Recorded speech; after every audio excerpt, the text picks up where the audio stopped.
Por la señal de Santa Cruz, de nuestros enemigos, líbranos, Señor Dios nuestro, en el nombre del Padre, y del Hijo y del Espíritu Santo. Amén.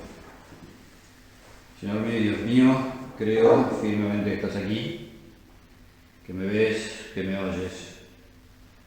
Te adoro con profunda reverencia, te pido perdón de mis pecados y gracias por hacer con fruto este rato de oración. Madre mía Inmaculada, San José mi Padre y Señor, Ángel de mi guarda, intercedan por mí. En el principio era el Verbo, y el Verbo estaba en Dios, y el Verbo era Dios. Por Él fueron hechas todas las cosas, y sin Él no se hizo nada de cuanto ha sido hecho. En Él estaba la vida, y después de contarnos estas cosas, San Juan nos avisa, nos dice, nos advierte, nos cuenta que el Verbo se hizo carne y habitó entre nosotros. Y nosotros hemos visto su gloria, igual a la del unigénito del Padre, la gloria del unigénito del Padre, y de él hemos recibido todos gracia por gracia, ¿no? Todos hemos recibido la gracia a través de él. Vino a los suyos no lo recibieron, dice, pero a los que lo recibieron les dio el poder de llegar a ser hijos de Dios. Precioso este resumen, ¿no es cierto?, que hace San Juan acerca de ese Verbo eterno del Padre, que es engendrado por segunda vez. La primera vez sin madre, la segunda vez sin padre. Es una cosa de lo más extraña todo esto, ¿no es cierto? Todo distinto, todo diferente de lo nuestro. Bueno, la doble generación del Verbo, la generación eterna del Verbo a partir del Padre, la generación temporal del Verbo nacido de mujer. Cuando vino la plenitud de los tiempos, envió a Dios a su Hijo al mundo, factum ex muliere, factum sub lege, hecho de mujer, hecho bajo la ley. Cuántas cosas en dos párrafos, ¿no es cierto? O sea, qué enorme riqueza todo esto. Bueno, ¿por qué Dios se encarna? Nosotros sabemos que conocemos precisamente porque en el libro del Génesis se nos dice, ¿no es cierto?, que Dios les prometió un redentor, ¿no? No los dejó solos a Adán y Eva después de haber pecado, sino que les prometió un redentor. Y está claro que los hombres están necesitados de salvación. Jesús significa Dios salva. Eso está absolutamente claro, ¿no? Por nosotros los hombres y por nuestra salvación bajó del cielo, se encarnó la Virgen. Pero podríamos preguntarnos, ¿y solamente para eso se hizo hombre? ¿Solamente para redimirnos de nuestros pecados? San Francisco de Sales, y no es el único, pero se lo formula de una manera muy clara, se pregunta, si el hombre no hubiera pecado, ¿Dios se hubiera encarnado? Esto es teología ficción, ¿no? Me dan ustedes, teología ficción. Papá era bastante teólogo, no tenía el título, pero había leído mucho, sabía mucho de teología. Papá se había leído la Suma Teológica entera, toda entera, y toda subrayada, y cada uno de los tomos de la Suma Teológica tenía unos índices, ¿no? Por ejemplo, decía pecado original, todos los lugares donde Santo Tomás trataba del pecado original. Ángeles, donde Santo Tomás hablaba. Bueno, es un trabajo realmente ímprobo. Bueno, entonces papá decía que hablaba de lo que llamaban los futuribles. O sea, un futurible es una cosa que podría haber sucedido, pero no sucedió. Es decir, por tanto, ¿para qué te vas a ocupar? Total, ¿para qué te vas a preocupar si no sucedió? Pero de todos modos, a mí me interesa mucho esto, porque, sobre todo, no por saber qué hubiera sucedido, sino para entender la necesidad de que Dios se encarne. porque ciertamente lo necesitamos a Dios para salvarnos, pero necesitamos a Dios para otras cosas más. Necesitamos que Dios se encarne para saber cómo es Dios, para enterarnos cómo es Dios. De muchas maneras, dice la Dei Verbum, de muchas maneras habló Dios al hombre en otros tiempos, pero últimamente nos ha hablado a través de su Hijo. Y decía un padre de la Iglesia, al enviarnos su verbo, su único verbo, porque el verbo encarnado es todo lo que Dios tiene para decirnos. ¿No tiene Dios para decirnos algo más que el verbo encarnado? No, nada más, porque el verbo encarnado es todo Él. No es un mensajero que nos manda, no.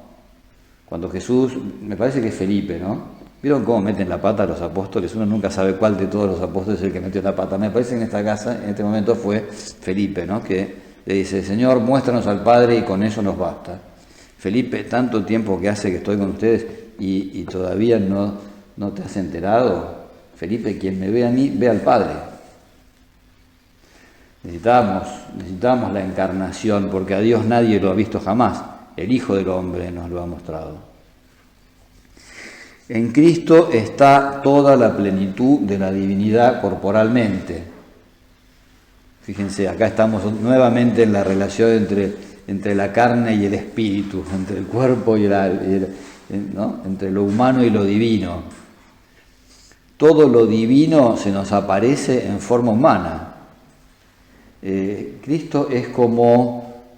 yo siempre cuando le predico a las mujeres les hablo del extracto de perfumes. ¿Vieron? Hay unos cositos, unos frasquitos así chiquititos que traen todo el perfume de Francia, todo el perfume de Francia metido adentro.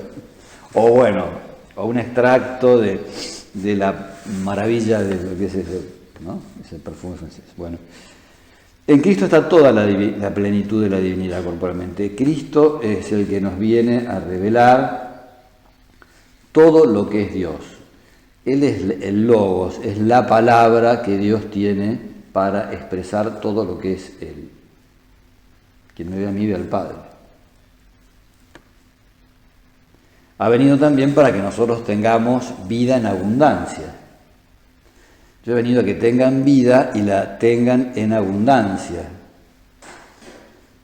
Algunos dicen vida en ambulancia. Se equivocan, dicen vida en ambulancia. Y otros que les gusta un poco el drink dicen birra en abundancia. Bueno, nosotros quedémonos con la primera versión, vida en abundancia. Cristo ha venido para que tengamos vida y la tengamos en abundancia. Yo soy el camino y la verdad y la vida. San Agustín tiene una frase muy linda, muy cortita, ¿no? Dice,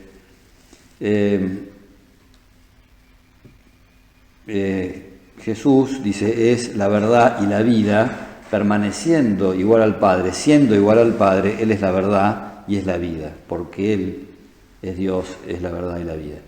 Pero encarnándose se convierte en el camino. ¿De qué nos sirve saber que existe la verdad y que existe la vida si nosotros no sabemos cómo llegar hasta la verdad y la vida? Qué importante que es el GPS, ¿vieron? Es importantísimo tener un GPS que funcione, porque a veces el GPS no funciona, te lleva por malos caminos. Pero cuando el GPS funciona es una maravilla. Bueno, ¿cuál es el camino para llegar a la verdad y a la vida? El camino para llegar a la vida es Cristo hecho hombre, Cristo encarnado. Dice San Agustín, no tienes que ir a buscar el camino viene hacia ti. Dice, perezoso, levántate y camina. Me hace mucha gracia esa composición del lugar que se hace, ¿no? Este hombre. Bueno, si el camino fuera difícil, si nosotros no supiéramos en dónde está, si no tuviéramos ni idea, pero nosotros sí sabemos cómo llegar. Evidentemente, Él es el que nos da también la fuerza. Decía San Agustín también, vieron que no solamente lo cito a Lelutier, San Agustín también lo cito. Es importante para que le concedan un poco de seriedad al predicador. Decía San Agustín, andaba buscando la fuerza idónea para gozar de vos y no la hallaba. Es decir, San Agustín necesitaba, digamos, esa fuerza, esa capacidad para llegar hasta Dios. No encontraba, no sabía cómo llegar hasta Dios. Hasta que hube abrazado al mediador entre Dios y los hombres, el hombre Cristo Jesús, que es sobre todas las cosas bendito por los siglos, que nos llama y nos dice, yo soy el camino y la verdad y la vida. En Cristo encontró Agustín toda esa sabiduría que él buscaba en los paganos, esa felicidad que él buscaba en la belleza de las cosas creadas. Todo eso que él estaba buscando, todo lo encontró en Jesús. Les conté lo del post ese, ¿no? No sé si me lo mandaron por WhatsApp o está en Google. Es un chiquito y una chiquita, 4 años, 5 años, ¿no? La chiquita está como acosándolos al chiquito. Sí, creo que se los conté. Ya lo conté, me divierte tanto que lo he contado un montón de veces.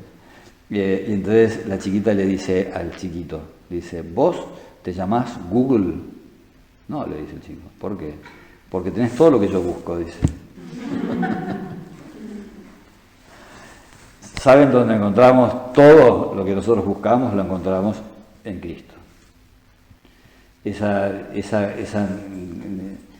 luz que necesitamos para iluminar nuestra vida, la encontramos en Cristo. Esa fuerza que necesitamos para poner en práctica las cosas buenas que hay adentro de nuestro corazón, la encontramos en Cristo. En Él encontramos todo.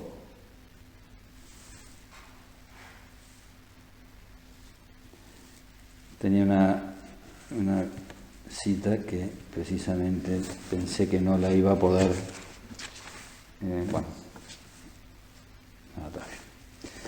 Bueno, ahí está el modo de llegar hasta Dios. En la primera meditación salía esto de la dificultad de encontrarnos con lo divino. ¿Por qué nos resulta tan difícil encontrarnos con lo divino? Porque no nos entra por los sentidos. A Cristo tampoco lo estamos viendo ahora, ¿no es cierto? Lo estamos oyendo ahora, pero sí tenemos el Evangelio. Y sí tenemos a Jesús en la Eucaristía. Tenemos una fuente a la cual acudir para ver cómo era Jesús.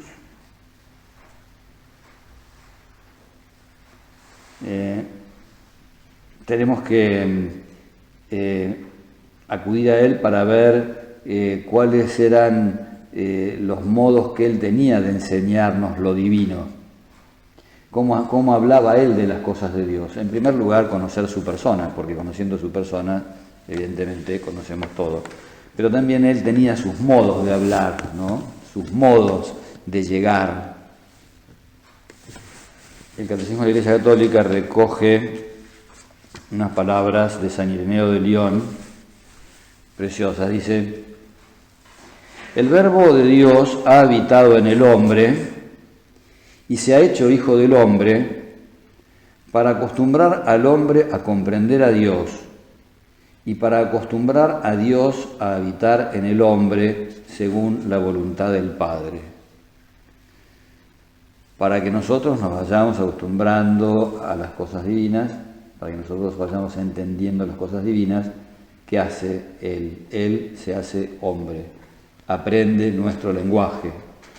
Dios se acostumbra a habitar en el hombre para hablarle al hombre con el lenguaje que el hombre entiende. Porque ¿cómo hace Dios para meterse en nuestro interior?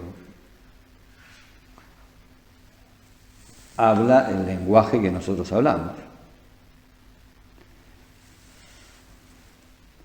Me acuerdo que durante 10 años, es una experiencia que tendrán muchas de las aquí presentes también, el periodo en el cual uno está estudiando, ¿no?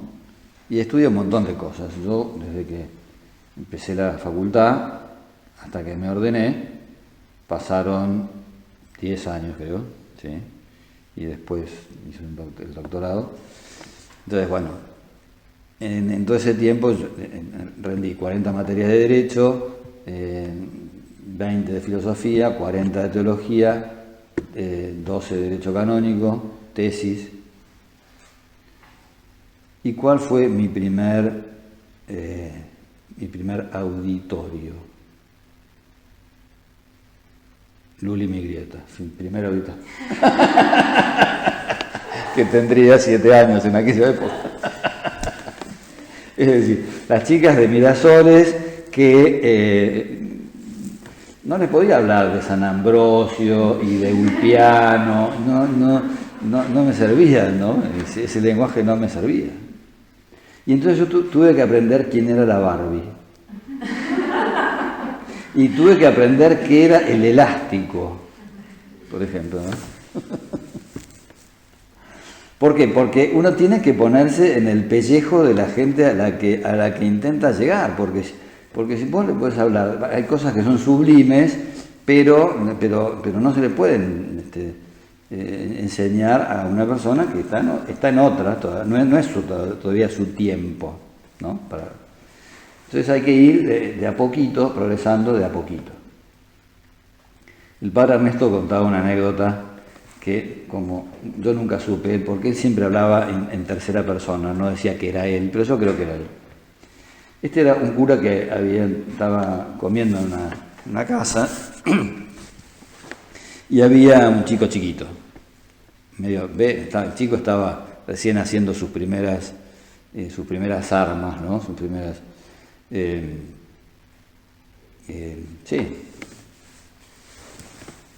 estaba empezando a caminar, todavía no hablaba. Entonces la madre se daba cuenta que el cura quería acercarse al chico, pero no sabía de qué manera hacerlo, ¿no? Entonces le dice, bueno, usted quiere hacerse amigo del chico, vea, haga lo que yo le digo. Primero, siéntese ahí en el suelo, le dice. Primera cosa, ¿no? Ponerse, digamos, a la misma altura físicamente, ¿no? Siéntese en eso. Y después, bueno, se sienta en eso y dice, ¿tiene algo que llame la atención del chico? Entonces tenía un encendedor, empezó a jugar con el encendedor. Y el chico lo miraba, ¿no? Yo ahora, por ejemplo, podría sacar los anteojos estos, ven que ahora ya no son nada llamativos, ¿no? Pero bueno, miren que yo les digo, ¿ven? Esto se rompe y se vuelve a juntar, los chicos miran, ¿no? Estos además son flexibles, con lo cual uno puede hacer así, puede hacer un nudo, ¿no es cierto? Hace un nudo con... Tendría material, podríamos decir, para acercar a los chicos. Bueno, la cuestión es que la madre le tiró 2 o 3 tips y el cura obedeció. Entonces, a la segunda o a la tercera, el chiquito miraba así, sin decir absolutamente nada, y en un momento determinado el chico se levanta, se va a su cuarto y vuelve con un camioncito. Pone el camioncito al lado del cura, se sienta al lado del cura, no dice nada. Ya estaban participando del mismo mundo, es decir, no hubo palabras en el medio, pero había una comunión, había algo que tenían en común, ya tenían en común el camioncito. Tenían en común ese juego, ¿no? Había algo. Y después se volvió a levantar el chico, volvió a ir a su cuarto, trajo un soldadito y ahí se quedaban, ¿no? Charlando. Había entrado en ese mundo, ¿no? Bueno, Dios entra al mundo del ser humano haciéndose hombre. Y por tanto, todo lo que es la humanidad de Cristo es la maravilla del ingreso en el mundo de lo divino. Para nosotros es ingresar en el mundo de lo divino. El cardenal Bantuán hablaba de cómo, dice, cuando las personas que se van de sus respectivos países se establecen en otro lugar, llevan con ellos sus costumbres. ¿Vieron? Los argentinos descendemos de los barcos, ¿vieron?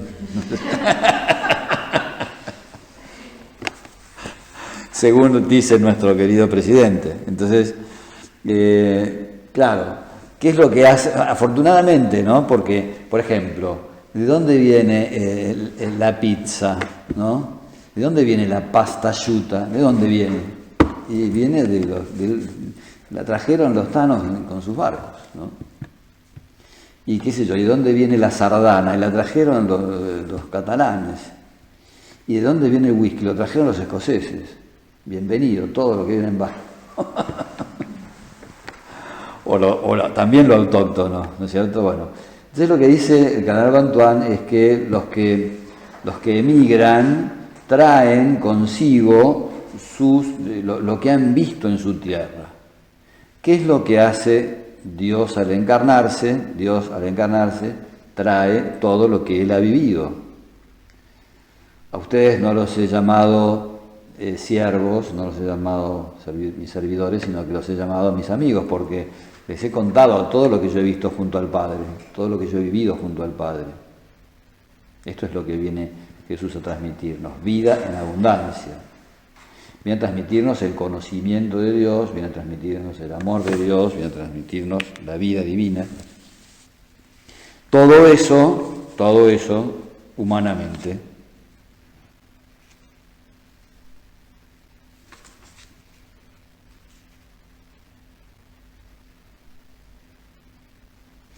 Al encarnarse, Juan Pablo II tenía una frase, ¿no? Que es del Vaticano II, pero yo creo que es de él, que habla de cómo Dios, al hacerse hombre, le enseña al hombre lo que es ser hombre. Le enseña lo que es lo que es lo divino, pero le enseña también lo que es lo humano. Es decir, no sé quién era que decía también esto, dice, al encontrar a Cristo cada uno descubre el misterio de su propia vida. Es decir, cada uno de nosotros se da cuenta de para qué sirve la vida que le toca vivir, encontrándonos con Cristo, ¿no? Le encontramos el sentido.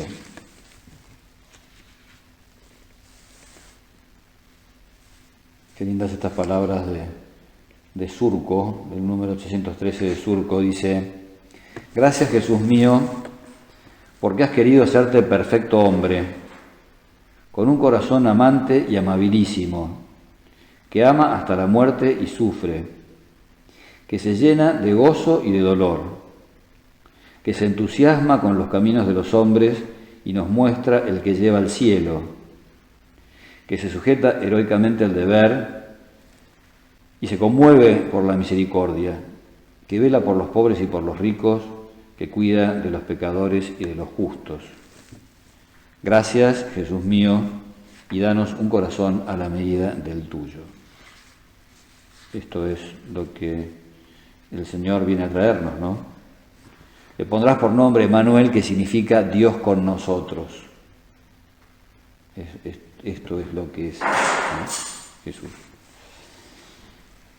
Y por eso está tan bueno que nosotros salgamos a buscarlo, ¿no?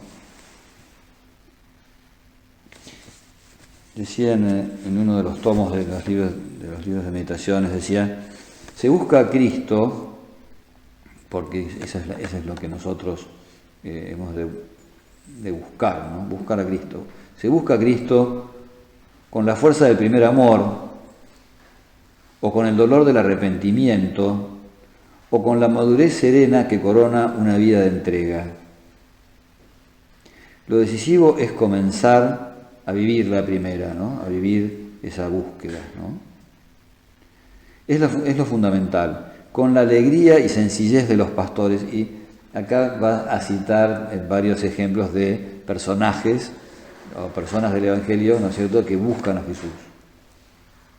Con la alegría y sencillez de los pastores, con la esperanza de los magos, con la ansiedad de José, con la fe de los primeros discípulos, con la urgente necesidad de los afligidos, o con el llanto de María Magdalena ante el sepulcro vacío. Fíjense, todas personas que buscan a Jesús, ¿no? Y se lo puede buscar a Jesús en todas las circunstancias, ¿no? Se lo puede buscar a Jesús en la alegría y en el dolor, se lo puede buscar a Jesús en la salud y en la enfermedad, se lo puede buscar a Jesús en el día de lluvia y el día de sol, se lo puede buscar a Jesús cuando las cosas no salen y cuando las cosas son un desastre. Bueno, lo importante es buscarlo. Siempre que lo buscamos a Jesús lo encontramos, ¿no? Te amaré buscándote. Bueno, entonces que lo pongamos a Jesús en el centro de nuestra vida, en el centro de nuestra existencia, que lo tengamos presente, ¿no? Y que cuando su figura se nos esfume un poquito, ¿no? Que volvamos a poner el foco en su persona, ¿no? Que volvamos a buscar su presencia. Te doy gracias, Dios mío, por los buenos propósitos, afectos e inspiraciones que me has comunicado en esta meditación. Te pido ayuda para ponerlos por obra. Madre mía Inmaculada, San José mi Padre y Señor, Ángel de mi guarda, intercedan por mí.